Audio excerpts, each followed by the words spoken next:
We've got a lot to go over in this video. I want to go over an absolutely ridiculous deal on Monster Hunter World. That game just released back in January, and it's a game that's definitely held up in value, but now it's available really cheap, albeit it is a used copy. However, free shipping and at the price that it's at, it's too good, and considering the amount of content you're getting, it's absolutely ridiculous. There's a brand new PlayStation 4 game coming next month set in the Cold War that hardly anyone is talking about. Looks to be a pretty interesting game, so I want to give that game the recognition it deserves. We have some gameplay details on The Last of Us Part 2 that you'll want to stay tuned for. If at some point CD Projekt Red decides to go back to the well and create another Witcher game, it would not be called The Witcher 4. And finally, I also want to take a look at the PlayStation Store's top downloads for the month of June, and they might surprise you a little bit. More on that at the end of this video. First, I quickly want to go over an absolutely ridiculous deal for Monster Hunter World on the PlayStation 4. Over at GameFly, you can get a pre-owned copy of the game for just $24.99. That is such a good deal on Monster Hunter World, and considering this is a game that Capcom has kept updated, and just the base game alone you can spend so many hours on. We're talking 150 to 200 hours, maybe even more than that. If you want a game just for bang for your buck, this is the one. There's so much longevity with Monster Hunter World, and even if you're not a fan of Monster Hunter, if you've never played the games, this is a great entry point, and it still has a level of depth for a lot of you guys that want more complexity in your games. $24.99 for Monster Hunter World is so good. If you've yet to check it out, please do so ASAP. Again, it is a used copy, but it's through GameFly. You're never gonna have an issue with their games, and for that price, it is too good to pass up.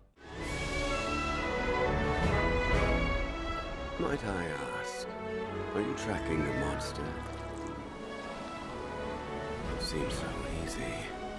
Follow the trail, find the truth.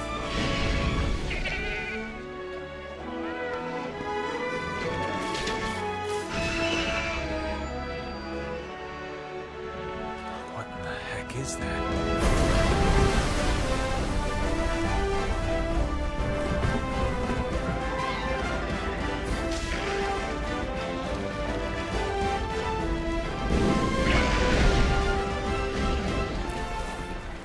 Next up, we've got a brand new PlayStation 4 game coming next month that I want to give some attention to, and that is Phantom Doctrine, a brand new RTS set in the Cold War. Now, RTS as a genre and the PlayStation 4 definitely don't go hand in hand, but with Phantom Doctrine, many are describing it as XCOM in the Cold War, given the fact that XCOM 2 was on the PlayStation 4. Hell, XCOM 2 was recently a PlayStation Plus title. I know a lot of you guys are familiar with that game, and a lot of you guys enjoyed that game. Here's the description for Phantom Doctrine. The year is 1983. The world teeters on the verge of destruction as the Cold War tightens its icy grip. East or west, trust no one, question everything. The fate of humanity rests in your hands as you pit spy versus spy in tactical Phantom Doctrine. It's a strategic turn-based espionage thriller set at the peak of the Cold War, drawing on a wide variety of influences and capturing the subtle intrigue of classic spy films. The game thrusts the player into a mysterious world of covert operations, counterintelligence, conspiracy, and paranoia. As leader of a secret organization known only as the Cabal, you are charged with preventing a global conspiracy that seeks to pit leader against leader and nation against nation by carrying out secret missions, investigating classified files, and interrogating enemy agents. A sinister plot is uncovered with the clock ticking and must be thwarted in order to save the world from an unthinkable fate. The game is touted to have a deep single-player story campaign, over 40 hours in content with a rich, gripping plot woven with numerous historical events and characters to bring the terrifying reality of the Cold War to life from a unique perspective. So I feel like it's hard not to be captivated by this game just on the description, but this is a game that no one is talking about. It's not being done by a studio that's all too well known in Creative Forge Games, but this is one with a lot of potential. It's hitting the PlayStation 4 on August 14th, and there was a brand new cinematic release date announcement trailer release, so you can have a look at that for yourself.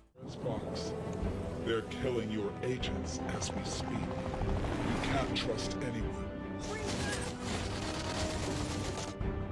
We're on our own. We need to disappear.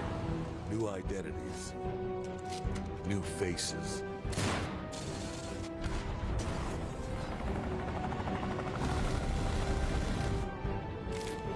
We have to keep one step ahead.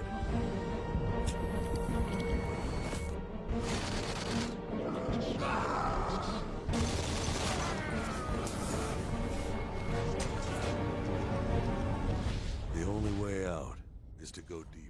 Next up, let's talk a little bit about The Last of Us Part 2 and some gameplay details that have been revealed about that. In an interview with BuzzFeed, Naughty Dog Vice President Neil Druckmann talked about the game, and he let something pretty important slip out. He said, quote, "Well, so Ellie used to be an NPC, but she's the protagonist in this story, so the player is controlling Ellie. It's safe to say with the game that we made in the past, there will be some NPC with you in this story, even though we're not showing the NPC in this demo. So there are going to be accompanying NPCs in this game. I'm still incredibly disappointed that Joel isn't the main character. And I don't know, taking the role of Ellie and not Joel and having Joel as an accompanying character, that just doesn't sit with me the right way. I'll probably get used to it while playing The Last of Us Part 2, but man, I would much rather play as Joel. But that is just a personal preference of mine. I don't know how you guys feel." Druckmann continued by saying, "And our general approach is to say again, how do we treat them like people? How do we get them to behave honestly as those people? How do we give them interesting characteristics so that they can navigate the world, make meaningful actions, and surprise you in the way people do?" The Last of Us Part 2 looks to be the swan song for the PlayStation 4 and its life, much like the first Last of Us game was a swan song for the PlayStation 3. The Last of Us Part 2 really looks to be capping off the PlayStation 4's life in a big way.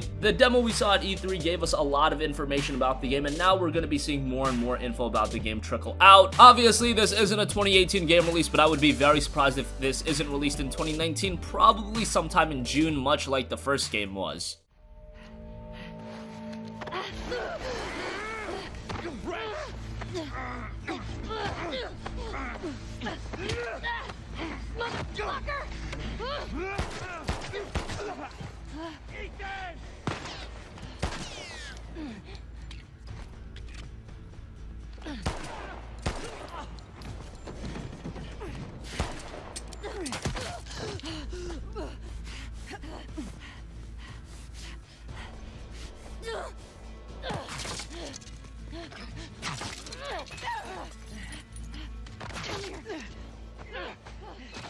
Next up, The Witcher 3 is beloved by so many gamers, so many consider it to be one of the best, if not the best game of this generation, and many of you want a Witcher 4. Well, CD Projekt Red CEO Adam Kaczynski spoke on it, and here's what he said about the possibility of a Witcher 4. He said this, quote, "The first 3 Witchers were by definition a trilogy, so we simply could not name the next game The Witcher 4. This does not mean, of course, that we will leave the world of The Witcher, created by us for over a dozen years. The Witcher is one of 2 franchises on which to build in the future activities of the company. Today, unfortunately, I cannot reveal anything more." I think for fact at some point, CD Projekt Red is gonna go back to the world of The Witcher, but right now they're working on Cyberpunk 2077, so after that, I could very well see them go back into the world of The Witcher. However, what you gotta know about CD Projekt Red is that their games take a very long time to develop. The Witcher 3 had a long development cycle. CD Projekt Red's Cyberpunk 2077 has taken forever to develop. A possible Witcher 4 will take forever to develop, so even a possible next entry in the Witcher franchise, it is a long ways out, so don't even be thinking of it as a PlayStation 4 game. We're talking about PlayStation 5, maybe even after that, who knows.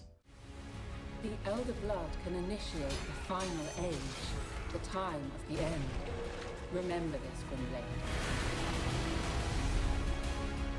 A wish. Pact. Signed in blood. And a price to be paid. Toussaint, the land of love and wine. Your Grace! Vampires!